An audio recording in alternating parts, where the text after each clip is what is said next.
pero tiene también vínculos con la música. De cualquier manera, eso no es lo suyo precisamente, a pesar de que una hija suya esté en este momento grabando, me parece, en Londres, que haya aparecido en televisión y que dentro de nada sea estrella del mundo del disco.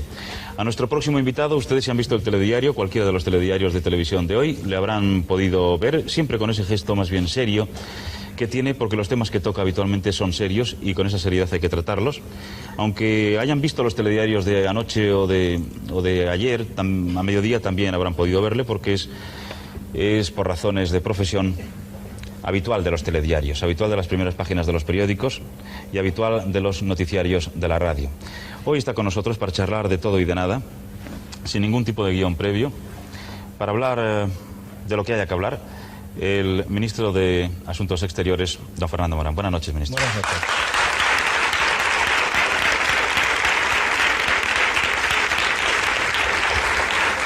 Señor ministro, a pesar de que esto sea una pura anécdota, hubo un tiempo en el que, bueno, de momento era prácticamente imposible que un ministro se sentara a la mesa para charlar de todo y de nada, como he dicho, con uno. Pero en el caso de que algún alto cargo de la administración, sin llegar a la categoría de ministro, se acercara para charlar con uno, ese cuestionario había que enviarlo con mucho tiempo y haber pasado por muchas aprobaciones previas. ¿No le asusta que en este momento le estén viendo unos cuantos millones de espectadores, no saber qué es lo que se le va a preguntar y, bueno, en cierto modo tener que responder a algo que pues no había preparado previamente? No, porque yo cuento con la benevolencia del público, supongo, porque si no, uno se atrevería. Supongo que el público es benevolente, se da cuenta de que, bueno, uno se expone a esto porque es lo lógico. Usted decía que antes había que mandar los cuestionarios, también había que mandar las novelas a la censura. De la misma manera que ya no se mandan las novelas a la censura, pues yo creo que uno tiene que estar a disposición del público por varias razones. No para aparecer y no para mostrar una imagen, yo creo muy poco en eso de las imágenes, aunque me equivoco, quizás sea una condición ya de que no soy una persona muy de la generación que cree en la imagen, sino porque creo que es la obligación de los ministros y de las personas que tenemos alguna responsabilidad, pues contestar, explicar, comunicar, porque al fin y al cabo yo diría que la esencia de la democracia está en esto, la comunicación con el pueblo, con el público en este caso, y en la medida de que es posible explicar los temas que uno trae entre manos. Siempre aparece, como he dicho antes, con ese gesto serio que evidentemente le obligan los temas que trata. Pero vamos a quitar ese gesto de seriedad y vamos a hablar, o por lo menos a explicar, que explique usted esa vinculación con la música que yo había aludido en un principio. Bueno, yo tengo poca vinculación con la música. Lo que tengo es vinculación con una persona que se dedica, que tiene vocación de música moderna, que es mi hija menor, Clara, que está intentando abrirse ese camino en este mundo. Pero por otra parte yo no tengo vinculación y entiendo poco, me gusta, hay cosas que me gustan. Cuando hablo de ello y cuando hablaba con mi hija Clara de estos temas me decía que ya está muy pasado. Por ejemplo, yo me he quedado en Simon y Garfunkel. Que ya es quedarse. Yo creo que supongo, sí. En Joan Baez, ese es el tipo de Dylan Thomas. Ese es el tipo de música al que he llegado yo. De todas maneras demuestra su buen gusto en lo musical, a pesar de que este gusto musical se ha quedado en el tiempo un tanto atrás. Y también le gusta el fútbol, me parece. En este momento estaba viendo cómo va el partido. El partido va bastante bien, creo yo, ¿no? Hemos fallado un penalti, lo cual es una desgracia, pero por lo que he visto unos minutos nada más, parece que, no sé en este momento cuando estoy hablando, y cuando estaba viéndolo yo estaba dominando claramente España. ¿Y España está dominando claramente en otros terrenos que no sean los de juego, de fútbol? Está abriéndose camino, está haciendo una labor de centrocampista. Y en este caso, está creando juego. En este caso, el que crea juego, el que está haciendo de centrocampista, me parece que es el señor ministro de Asuntos Exteriores, que acaba de regresar de un viaje altamente importante. La verdad es que ha sido un viaje importante. Anoche me parece que decía en Luxemburgo que España ha conseguido desbloquear temas en la negociación con la Comunidad Europea que estaban en un callejón sin salida. Yo le voy a rogar que hable en un tono menor, si me permite, para que todos entendamos de lo que se está hablando y que podamos, en cierto modo, una vez tenido el conocimiento de ello, opinar, si es que se nos permite, y supongo que sí. ¿Podemos saber los españoles qué temas son esos que se han desbloqueado? Bueno, en primer lugar, la negociación hasta ahora ha sido una negociación, diríamos, tema por tema. Pero al final hace falta hacer la síntesis, hace falta el equilibrio de los temas que se van negociando, se van cerrando. Hay una serie de capítulos que se van cerrando. Todos nos hemos querido hacer un poco de alto en el camino, ver dónde estamos, y ver cuáles son los principios que nos pueden llevar a un buen resultado desde el punto de vista español que sea aceptable para la comunidad. Y eso es lo que hemos hecho ayer en una primera parte de la negociación. Hemos establecido cuáles son nuestros objetivos, fundamentalmente en 3 capítulos: en el capítulo agrícola, en el capítulo industrial, en el capítulo de asuntos sociales. Y luego en una segunda parte, que fue muy larga, entramos en 2 capítulos concretos. A nivel de presidencia, los ministros de Asuntos Exteriores, usted sabe que en la comunidad la dirige, por decirlo así, el Ejecutivo es el Consejo de Ministros de Asuntos Exteriores. Y entonces hay un presidente cada 6 meses. Hemos tenido una negociación con el presidente actual, que es Francia, con el presidente futuro, que es Irlanda, y con la Comisión. La Comisión es el órgano administrativo que prepara las negociaciones. Y ahí hemos abordado, para que se presente a la próxima reunión de ministros de Asuntos Exteriores, 2 puntos esenciales, que es el periodo transitorio agrícola, tema agrícola, y el tema del periodo transitorio industrial. Hemos tenido una larga... Ministro, perdone que le interrumpa. ¿Qué es eso del periodo transitorio agrícola? El periodo transitorio es lo siguiente. El fin de las negociaciones es integrar a España en el mercado común. Este mercado común no tiene tarifa entre los miembros de la comunidad. Y cuando España no tendrá tarifas en el momento que termine un periodo, diríamos, de adaptación o de preparación. Porque naturalmente la competencia que se crea dentro de este mercado puede ser muy dura para determinados sectores. La competencia de los productos comunitarios respecto a nosotros y en algún caso la competencia de España. Entonces este periodo transitorio consiste en ir rebajando gradualmente los aranceles y otras cuestiones como son los contingentes, etcétera, de manera que al cabo de unos años, ya siendo desde el principio miembros de la comunidad, podamos entrar realmente en ese mercado común en una situación que la economía española en sus distintos sectores lo permitan. O sea que es un periodo preparatorio de ajuste. Y esto es lo que es esencialmente la negociación. Porque una vez que entras en la comunidad, terminado el periodo agrícola y el periodo transitorio, realmente tú te riges por las reglas que ha ido decantando la comunidad a lo largo de su existencia. Entonces, como naturalmente, como los países de la comunidad llevan en este proceso desde 1957, cuando entró la Gran Bretaña, Irlanda y Dinamarca, y más tarde cuando entró Grecia, se estableció un periodo de adaptación. Esto es lo que llamamos periodo transitorio. ¿Se puede calificar de éxito para España lo obtenido en esta negociación? Yo creo que se puede calificar. A mí no me gustaría decir éxito porque, como yo he sido protagonista un poco ayer, o uno de los participantes como mi delegación y yo a la cabeza de la delegación, parecería adornarme con plumas, ¿no? No sé si ajenas o propias. Pero yo considero que ha sido muy positiva y que ha habido avances sustanciales. ¿Quiere esto decir entonces que la comunidad ha aceptado por fin los principios o algunos principios básicos de reciprocidad, equilibrio, de progresividad? Sí, han aceptado a nivel de presidencia y de comisión.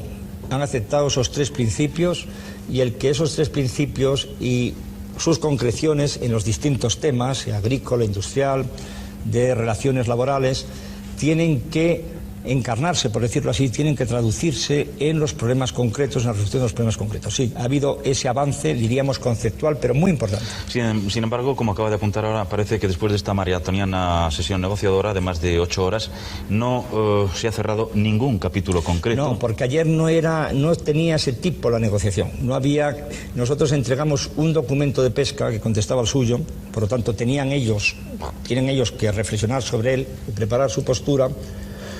Por otra parte, ellos nos presentaron un capítulo, un documento agrícola, y por lo tanto ayer no había temas a cerrar. Lo que sí había era temas a decir, a configurar, a preparar. Y yo en esto hemos avanzado sustancialmente. Pero fíjese usted, las negociaciones son tan complejas técnicamente que si no hay unos principios directores admitidos por parte y parte, se pierde uno en el follaje. Señor Morán, a partir del 1 de julio, me parece, la presidencia de la comunidad será irlandesa.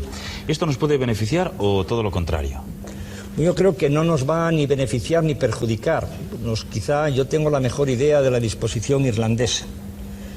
Hay quien dice que los países medios, como Irlanda, quizá tengan menor capacidad administrativa, porque la tarea de una presidencia es tremenda, es muy difícil, es muy costosa en esfuerzos. Pero yo creo que los irlandeses tienen la mejor disposición y que además es un país, Irlanda, que ha tenido un resultado satisfactorio de la integración, el que más. Así como, por ejemplo, el balance en este momento, hasta este momento en Grecia es dudoso, se ha equilibrado, hay sectores que han mejorado mucho dentro de la comunidad, otros que no. En el caso de Irlanda ha habido un avance sustancial, con lo cual por lo menos a los irlandeses hay que suponerles un optimismo comunitario que otros países no tienen. En alguna parte he leído, en muchas partes he escuchado eso de no nos dejan pescar. ¿Eso qué quiere decir realmente? ¿Es que no vamos a poder pescar en aguas comunitarias? No, es que vamos a poder pescar en aguas comunitarias. Lo que pasa es que el proceso, diríamos, no de limitación, sino de reglamentación de pesca viene de tiempo atrás. Yo recuerdo que en 1970, 1971, cuando yo era diplomático profesional, estuve en la conferencia, en el comienzo de la conferencia del derecho del mar, derecho internacional del mar. Entonces ahí había el proceso ya de extensión de aguas por los países ribereños. Tradicionalmente había 6 millas, 12 millas, pero se extendió el concepto de zona económica preferente a 200 millas. Se empezó por el Perú, se empezó por Chile y se fue extendiendo. O sea que ha habido una limitación de la posibilidad de pescar en el mar libre. La época del mar libre para todos ha terminado. Entonces hay una reglamentación de pesca en este tipo de aguas. Y la comunidad ha extendido también la zona económica a 200 millas a partir de las 12. Y por lo tanto, realmente donde pescábamos tradicionalmente, ahora esas zonas están sometidas a una reglamentación de pesca. Nosotros, en virtud de un convenio que hicimos en 1970, vamos pescando con el sistema de licencias, unas licencias además en un tonelaje de capturas que disminuye año por año. Tenemos un acuerdo y luego fijamos el plan de pesca anualmente. Cuando tenemos una comunidad, nosotros seremos parte de la zona general, económica, regida por la comunidad. Pero al mismo tiempo hay unas reglas dentro de la comunidad que se engloban, no se puede llamar la política pesquera de la comunidad, que establece unas limitaciones para la conservación de las especies. Nuestra situación dentro de la comunidad tiene que ser lógicamente mejor que fuera de la comunidad. Ahora, hay problemas. En la negociación hay problemas. En primer lugar, no se nos puede considerar como nivel de pesca al que tenemos derecho el nivel de pesca que tenemos ahora o que tendremos en el momento de la adhesión, porque nosotros tradicionalmente hemos pescado más. Entonces es de suponer que habrá una progresividad en nuestra pesca dentro de la comunidad y nosotros la pretendemos a partir del momento de la adhesión. ¿Esto lo entienden los pescadores españoles? Los pescadores españoles están en un momento diríamos, difícil en el sentido que están reestructurando. Es decir, las estructuras de pesca, pesqueras españolas están reestructurando. Se han conseguido a través de acuerdos bilaterales que pesquen en otras zonas. Y en este momento el tonelaje global de la pesca española es superior a años atrás, pero están pescando más lejos y por lo tanto más caro y con más sacrificio personal. Entonces los pescadores españoles pretenden, a justo título, pescar cerca de donde han pescado, pero al mismo tiempo, hombres del mar, tienen conciencia de que hay unos principios de conservación de las especies que se debe respetar. Lo entienden o no lo entienden, naturalmente todo interés económico pretende conseguir el máximo, pero eso no quiere decir que creo que en su fuero interno no comprendan de que hay unas reglas que hay que respetar. La gente de la calle se pregunta si la Comunidad Europea está en crisis, y parece que está en crisis, puesto que tanto se viene aireando el tema, ¿por qué tanto interés en entrar? ¿O no está tan en crisis? La comunidad está en una crisis coyuntural. Hay otro factor respecto a la idea de Europa, tal como se configuró por lo que se llaman los padres fundadores en los años 50 y 60, la comunidad no ha desarrollado todas sus posibilidades fundamentalmente políticas. Y además, incluso económicamente, pues hay una serie de desajustes intracomunitarios que se están manifestando y que se están manifestando más en un momento en que hay una crisis económica general. No es que haya una crisis de la comunidad, hay una crisis general que repercute en la comunidad, haciendo crujir un poco las costuras de la comunidad. Entonces la comunidad está necesitada de una cierta reforma, de una cierta reestructuración. La crisis económica general produce reflejos proteccionistas. Cuando realmente la situación es de depresión económica, los países se defienden. Y la comunidad tiene menos, diríamos, aliento para afrontar con imaginación, con audacia, los problemas, por ejemplo, los problemas de renovación tecnológica, ¿no? Ahí la comunidad Europa se puede convertir en un bello museo si no hace una revolución tecnológica, una revolución de computadores, una revolución de lo que realmente están en punta a otros países y otras zonas, como puede ser el Japón, Estados Unidos e incluso los países de Asia, los países de la ASEAN, de la Asia sudoriental.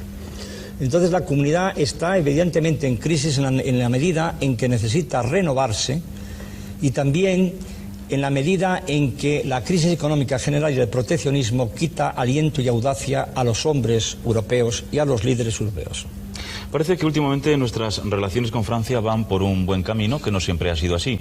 Ahora Francia ostenta la presidencia de la Comunidad durante el primer semestre de 1984. ¿Se podría decir, señor ministro, que los franceses nos han ayudado? Yo creo que los franceses nos han ayudado en dos sentidos, siendo realmente muchas de las cosas que los franceses han hecho eran cosas debidas, cosas que hacía mucho tiempo que tenían que hacer. En una medida, los franceses, sobre todo el presidente Mitterrand, han ayudado intentando resolver la crisis de la comunidad. No lo han logrado totalmente. Vamos a ver qué ocurre en la reunión de Fontainebleau a fines de este mes. No han podido resolver el problema, por ejemplo, de los recursos propios. La comunidad no tiene recursos suficientes para mantener su política agrícola y para incrementar otras políticas. Y no han sido capaces hasta ahora los comunitarios, a pesar del impulso francés, de resolverlo. Pero no hay duda de que el presidente Mitterrand ha intentado resolver los problemas intracomunitarios. Y como realmente la resolución de los problemas intracomunitarios está ligada con las posibilidades de ampliación y de cierto optimismo y de cierta generosidad respecto a los países candidatos, que son Portugal y España, en ese sentido nos han ayudado. En otro sentido, es evidente que las relaciones con Francia han mejorado.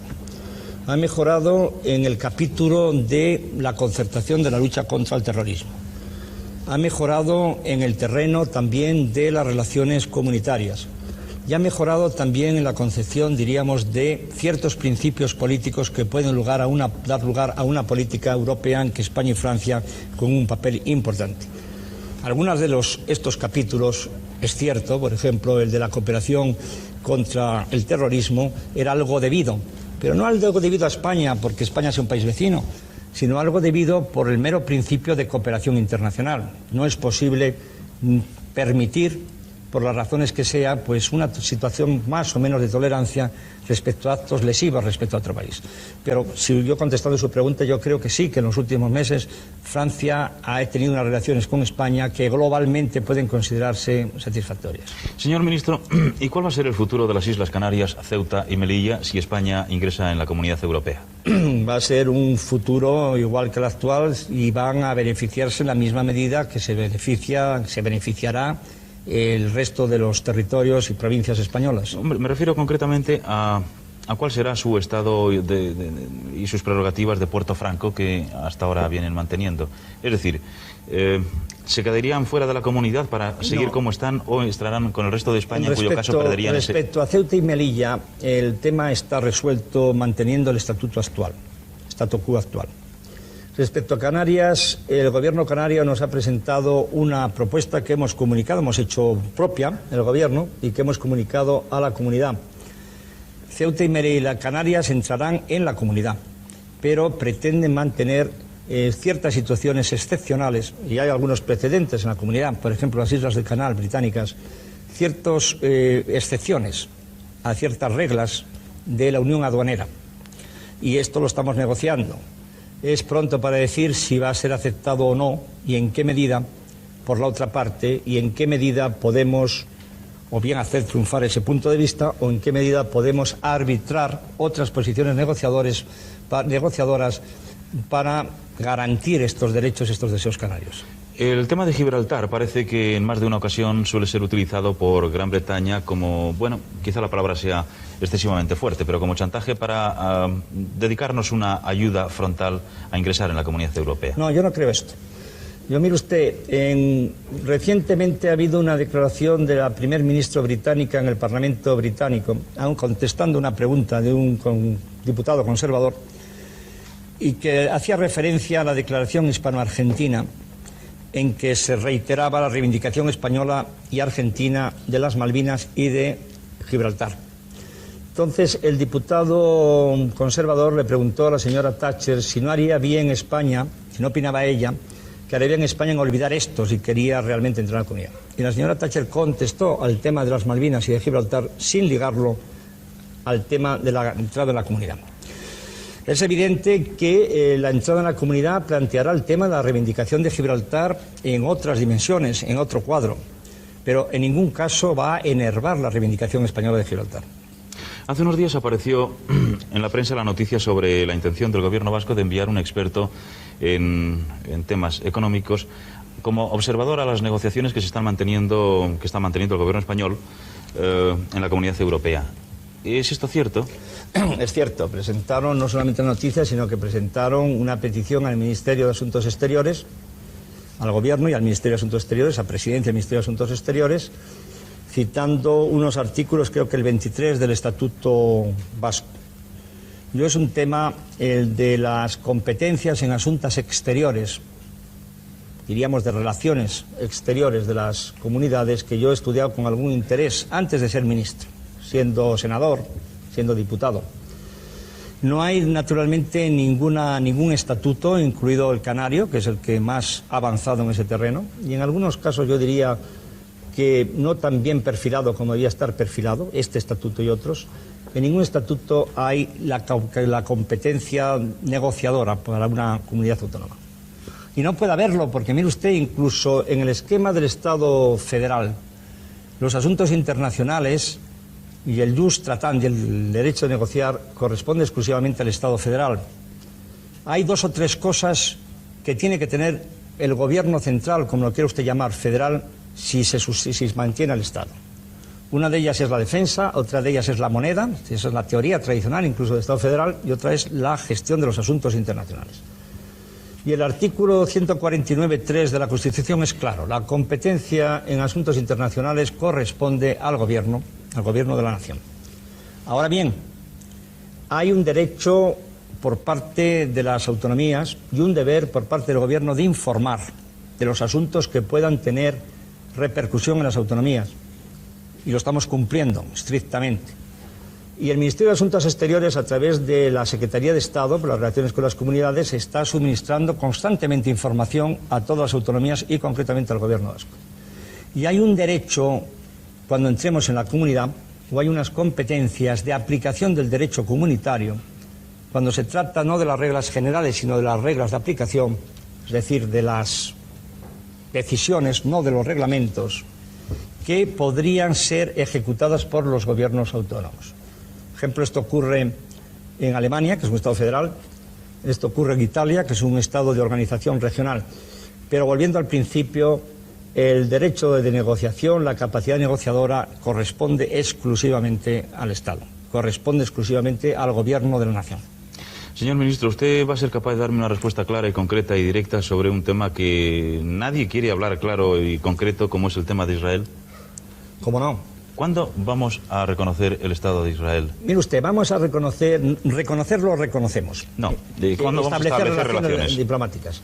Pues mire usted, cuando corresponda a los intereses españoles, y yo añadiría, cuando esté hecho, nosotros tenemos una vocación de relaciones universales, y además reconocemos la existencia de Israel, y además ya no en un plano jurídico, sino en un plano político y racional, de sentido común, sabemos que Israel es una realidad. Y que además en la formación de Israel hay factores enormemente positivos, y más para un hombre de izquierdas o para la gente que tenemos una visión progresista del mundo, aunque también visión progresista del mundo puede tener mucha gente de derechas. Yo no me atribuyo ni a mi grupo, ni a mi partido, ni a mi tendencia la exclusividad de una visión progresista del mundo. Por ejemplo, la constitución de este socialismo agrario inicial, de los kibutzines, el esfuerzo por crear una sociedad de tipo modernista en el Próximo Oriente, pero existe en el Próximo Oriente unos conflictos importantes que pueden además en algún momento poner en cierto peligro la paz y la seguridad internacional, y creemos que es deber de todos los países coadyuvar a la resolución o a la mejora de este clima. Nosotros, aparte de que cuando interesen nuestros intereses, corresponda a nuestros intereses nacionales, creo que debemos hacer este acto cuando sirva para mejorar el clima en el Próximo Oriente y aproximar la paz. ¿Y no le parece que es tomar partido el hecho de no tener relaciones diplomáticas en este conflicto de Oriente? No, yo creo que no. Yo creo que no. Mire usted, la historia no hay que volver atrás, pero en la historia ha sido Israel quien no quiso establecer relaciones con España. Nosotros creemos que nos guiamos por una serie de principios.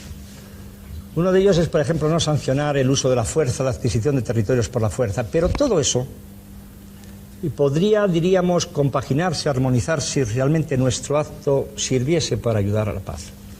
Si no es, realmente sería un acto un poco fallido. Luego, querría decir una cosa. A mí me decía un compañero mío, un embajador mío, considero a gente que sirve en esta profesión como compañeros, como es lógico, están en la misma tarea, que a Israel había que reconocerlo por qué y no para qué. Porque el para qué es dudoso. Es dudoso, se dice a veces, por ejemplo, estableciendo relaciones con Israel, mejorará la prensa internacional. Ciertamente puede ser inicialmente, pero si nosotros seguimos manteniendo nuestra postura respecto, por ejemplo, a los palestinos, pues tendríamos también fricciones con Israel. O sea que realmente el hacer la balanza, una decisión por los supuestos beneficios, es difícil de calcular. ¿Por qué? Pues, por ejemplo, si ayuda a la paz, si corresponde al principio de paz, si corresponde realmente a intereses concretos españoles, ¿para qué, diríamos, expectativas de futuro un poco hipertrofiadas y nebulosas? Yo creo que debe quedar fuera del cálculo, por lo menos de quien tiene la responsabilidad de llevar los asuntos día a día. Dicho todo esto, yo no querría que se me interpretase de ninguna manera como que yo soy una persona que no reconozco el valor que tiene Israel ni el peso que tiene en las relaciones internacionales. Señor ministro, estas mismas palabras últimas que usted me ha dicho, me las ha dicho todo aquel que ha sido interrogado al respecto. No lo reconocemos ni sabemos cuándo se va a reconocer, pero conste que no es por mí, es decir, que yo lo reconozco. Es decir, hay como una especie de cierto temor. No es eso, no es un temor, ¿no? Es que decir que yo he dicho esta última anotación para centrar el tema. Es decir, yo tengo unas excelentes relaciones con muchos líderes de los países árabes, con los cuales comparto o no comparto determinadas posturas. Pero esto no me llevaría en ningún caso a excluir una decisión que conviniese claramente, concretamente, yo no diría cuantificablemente, pero muy ciertamente a los intereses españoles en un momento. Lo digo a usted que España va a tener relaciones con Israel, pero vamos a escoger el momento, porque creo que esto es lo que tiene que hacer el político. Mire usted, casi todas las cosas en política están configuradas, las configura la historia, las configura la sociedad, pero lo que tiene que hacer el político es lo que un clásico español llamaba aprovechar la ocasión, montarse sobre la ocasión, decía Gracián, y eso es lo que es el éxito o el fracaso de un político. Hacer las cosas a destiempo mal convierte una decisión acertada en inoportuna. Entonces nosotros buscamos la oportunidad. Nos podemos equivocar, pero buscamos la oportunidad. A pesar de que, como dice un muy cercano colaborador suyo, partida cantada en el juego de cartas es partida perdida en el mundo de la diplomacia, esa oportunidad y esa ocasión, ¿la vislumbra usted cercana o lejana o ni siquiera se vislumbra? Mire usted, en este momento Israel está en un proceso de elecciones. En este momento las soluciones que se preveían como posibles para el Próximo Oriente, por ejemplo, que se llama la opción jordana, es decir, el asentamiento de los palestinos en Jordania, ha desaparecido momentáneamente del horizonte próximo. En este momento ha habido una disrupción tremenda en el Líbano. Este es un momento donde no se puede prever lo que ocurre. Puede haber hechos positivos. Por ejemplo, puede haber un cambio importante político en Israel.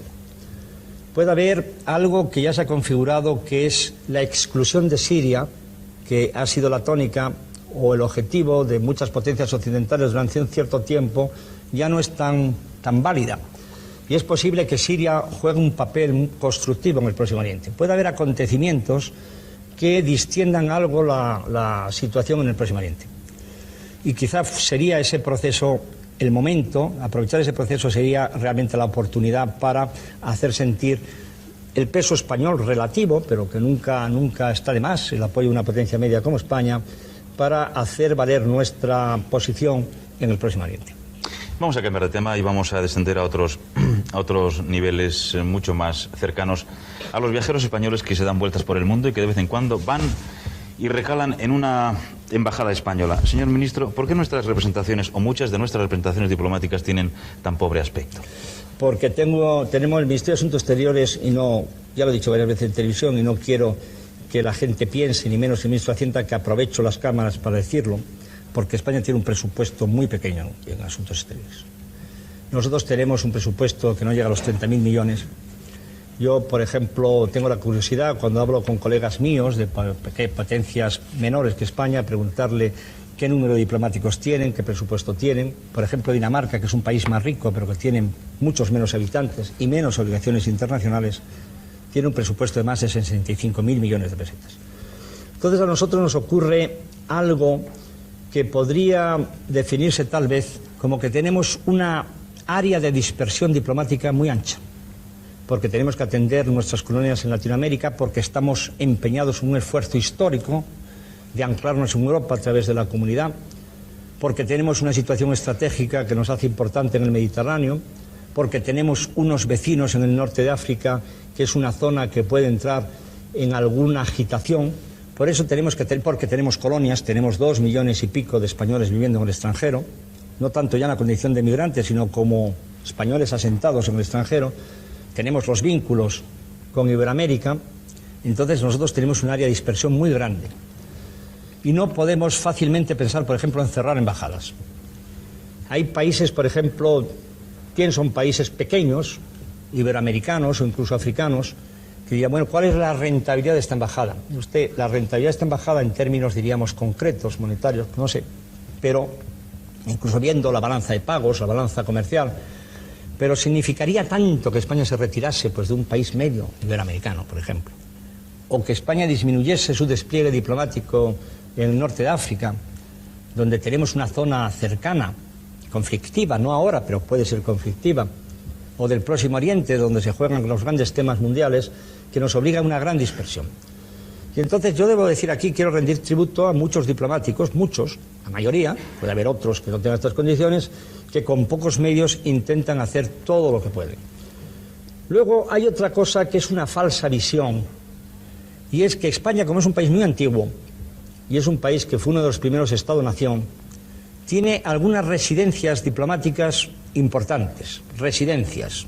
¿Por qué? Porque eran palacios españoles, sea en Nápoles, por ejemplo, donde ya no tenemos consulado. Tenemos un consulado, pero tenemos un consulado con muy pocos medios, pero que tiene un colegio, hay un instituto español en un palacio magnífico, o las de Roma, o las de París. Y sin embargo, da la impresión de que el diplomático vive en el gran lujo. Y no se dan cuenta, por ejemplo, que alquilar un piso de un edificio moderno es más caro que mantener ese edificio. Sin embargo, por ejemplo, nuestras cancillerías, muchas de ellas, no están a la altura de que debían estar en medios técnicos, en comunicaciones.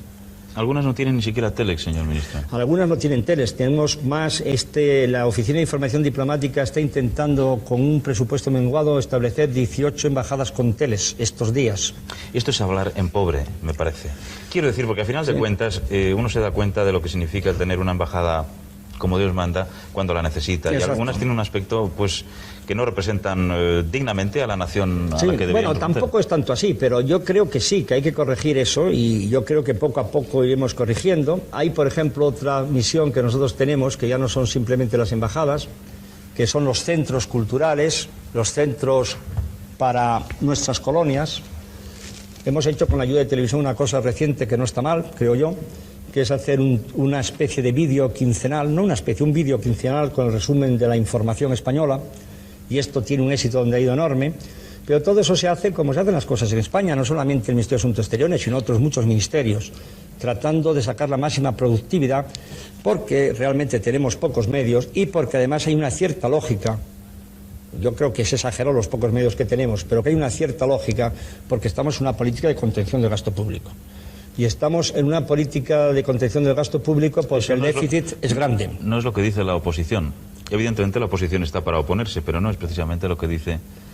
No, lo que dice la oposición es que fracasamos en la política de contención del gasto público. Aparte de que tiene el tropismo a criticar, que es lógico, y el derecho a criticar, pero eso no corresponde a la realidad. La verdad es que no es que estos gastos, diríamos, de funcionamiento sean poco importantes, hay otros agujeros tremendos de una mala gestión del sector público que nos viene de atrás, pero en fin, esto yo no quiero tampoco caer en la idea de están hablando ustedes de la herencia. La verdad es que nosotros nos encontramos con un gasto, con un déficit público muy importante, mucho más de lo que pensábamos, y que estamos haciendo esfuerzos importantes en contención del gasto público. En Bueno, en una oficina muy cercana a la suya, que no vamos a mencionar, al principio de que usted tomara posesión, señor ministro, escuché decir a un altísimo ejecutivo del ministerio algo así como: es que en relaciones exteriores no había hecho nada en España. ¿Hasta qué punto esa afirmación...? No, no es correcto eso. Es decir, yo debo decir, porque yo creo que es muy malo el entrar como asolando lo anterior. Yo creo que, por ejemplo, incluso ha habido batallas diplomáticas dadas, vamos a hablar claro, bajo el franquismo, que fueron exitosas. Lo que pasa es que el franquismo tenía los pies de barro, porque realmente su composición política le cerraba muchas puertas. Pero, por ejemplo, en el nivel de Naciones Unidas, la batalla de reivindicación de Gibraltar fue una batalla bien dada, por ejemplo. Y el mantenimiento de unas buenas relaciones, fracasaron, hicieron en crisis el 75 con el tema del Sáhara, pero tener unas buenas relaciones con Marruecos y con Argelia, pues así fue relativamente exitoso. Y ha habido otras cosas que no han estado, diríamos, que estarán correctas y correctamente planteadas. La democracia proporcionó a este país un crédito internacional importante. Y ese crédito se ha ido aumentando por distintos factores, y no desde la llegada del Partido Socialista, sino antes. Entre ellos, por ejemplo, incluso la personalidad y la actuación de Su Majestad el Rey, es un factor positivo que nos ha abierto muchas puertas.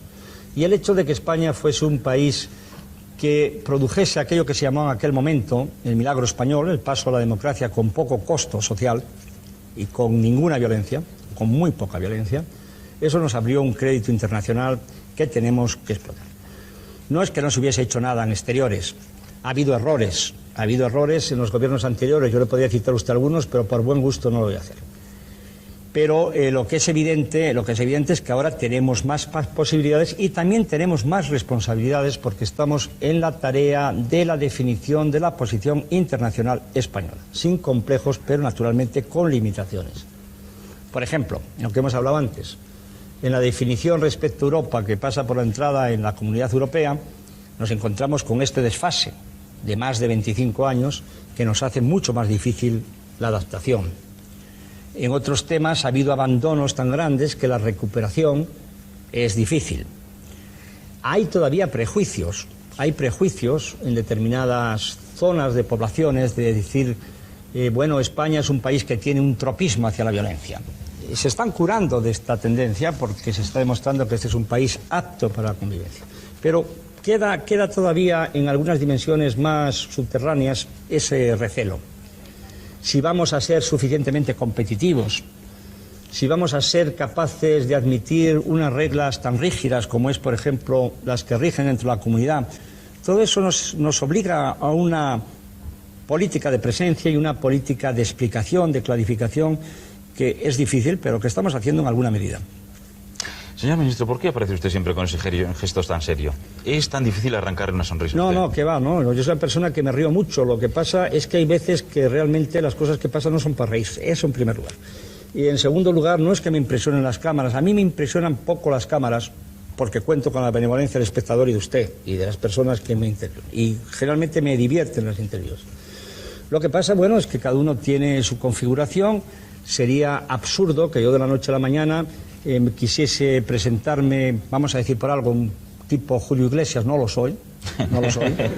Entonces, no tengo entrenamiento, quizás no tenga ni condiciones, pero desde luego lo que no tengo es entrenamiento. ¿Y sentido del humor?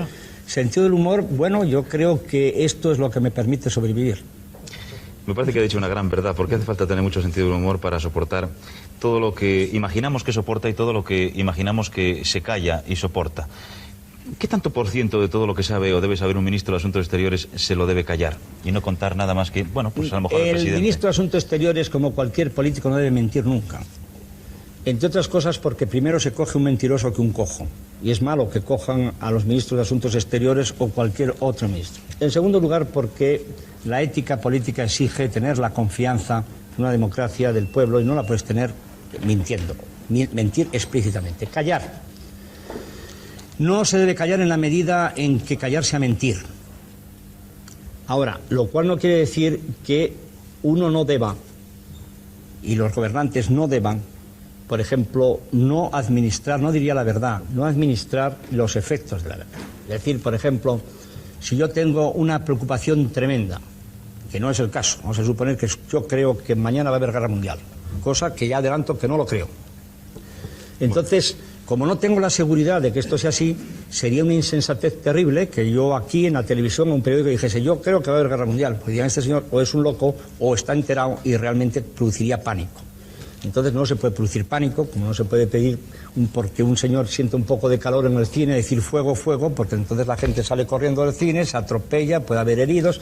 Eso es lo que se debe no callar. ¿Con qué descansa usted, señor ministro? ¿Cómo digamos, se lo pasa bien? ¿Cómo se olvida de todo lo que...? En este momento yo lo estoy pasando bien. Por ejemplo, mire usted, yo lo paso bien en distintas cosas que no son específicamente diversión. Por ejemplo, los tiempos muertos.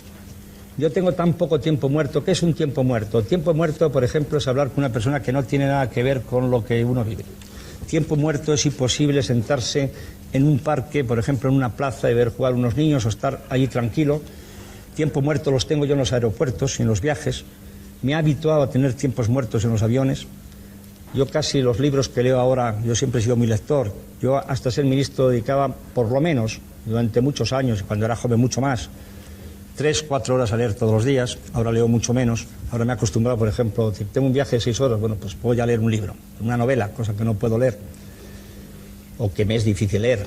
Eso es un tiempo, así me distraigo. Me distraigo con la familia mucho, me distraigo con amigos, me distraigo con personas que son de otra condición. Yo no puedo decirlo mucho, porque claro, eso siempre hay medidas de seguridad. Yo trato de hacer la vida más normal posible.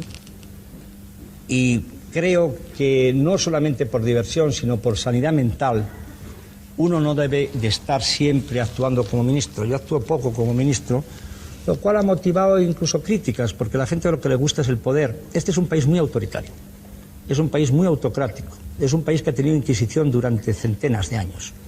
Entonces aquí hay un temor reverencial al poder, porque este es un país en cuya configuración histórica está el miedo. Entonces yo creo que siendo normal se rompe eso. Y a mí eso me divierte, a mí eso me distrae y a mí eso me cambia un poco el quitarme el traje de... Yo no tengo poder, porque los ministros de Asuntos Exteriores tienen poco poder. No tienen poder. Tiene un ministro de Obras Públicas, tiene poder por hacer puentes en los pueblos. Se tiene poco poder. Se tiene más responsabilidad e influencia que poder. El ministro de Asuntos Exteriores tiene más influencia que poder. Pero quitarse todo vestigio de sensación de poder, para mí es una cosa que descansa y me estimula.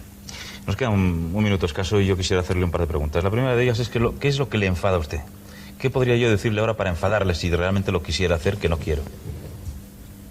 Por ejemplo, diríamos una arbitrariedad que no tuviese conexión con nada de lo que hemos dicho. Por ejemplo, yo he tratado de explicar todo lo que he podido de determinados temas. Entonces usted me dijese de repente, bueno, entonces, señor Morán, usted lo que dice es que nunca va a reconocer a Israel, establecer relaciones con Israel. O lo que dice usted, señor Morán, es que no hay remedio, por ejemplo, para la situación de las embajadas. A mí eso me produciría una cierta irritación, porque diría, aquí hay una extrapolación, ¿no? Yo no es una pedantería, pero a mí sacar conclusiones exageradas de cosas que uno trata de medir me produce una cierta irritación, pero no mucha, me produciría una cierta irritación. Eso me produce una irritación. Me produce mucha irritación la injusticia. No conmigo, la injusticia general me produce. ¿Y por qué? Porque mire usted, cada uno en su trayectoria biográfica se ha justificado desde ciertos valores. Incluso un psiquiatra podría decir que esa justificación desde ciertos valores es una manera de apoyar tu propia personalidad. Entonces, si uno durante 20 o 30 años no le ha gustado el régimen que vivía, porque lo consideraba injusto, el ver, se le crea un hábito de repulso hacia la injusticia. A mí la injusticia grande, por ejemplo, coger a una persona, sea de mi partido o de otro, y descabezarlo, eso me produce irritación. Y me produce mucha irritación racional una cosa que yo querría decir, y va a ser muy corta. La tendencia a ser caínes que tiene este país. La destrucción de las personalidades. Nosotros creamos una personalidad, por ejemplo, política, artística, un cantante, un político. Lo creamos, lo reverenciamos y lo destruimos. Don Álvaro de Luna decía en El Patíbulo, Castilla que haces los hombres y los deshaces. El haber hecho un dios del señor Suárez y habérselo cargado en 7 meses, a mí me parece suicida para un país. Como me parecería que lo hiciesen conmigo, lo hiciesen con otro. A mí me parece que este país no se puede permitir esa táctica de crear ídolos y destrozarlos. Es un país que está lleno de imágenes, de santos por todos los pueblos y que periódicamente después quema a los santos. Esto es una metáfora y esto me parece una irritación porque creo que esto es realmente un tropismo, una tendencia suicida de este país que tiene muchísimas vitales, una capacidad de resistencia enorme.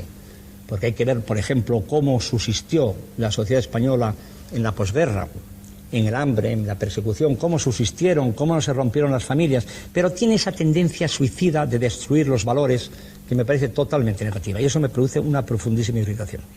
Muchísimas gracias, señor ministro, sobre todo por la claridad con que ha afrontado todos los temas, por haber estado aquí esta noche, por no haber exigido un guión previo, por haber contestado a todo.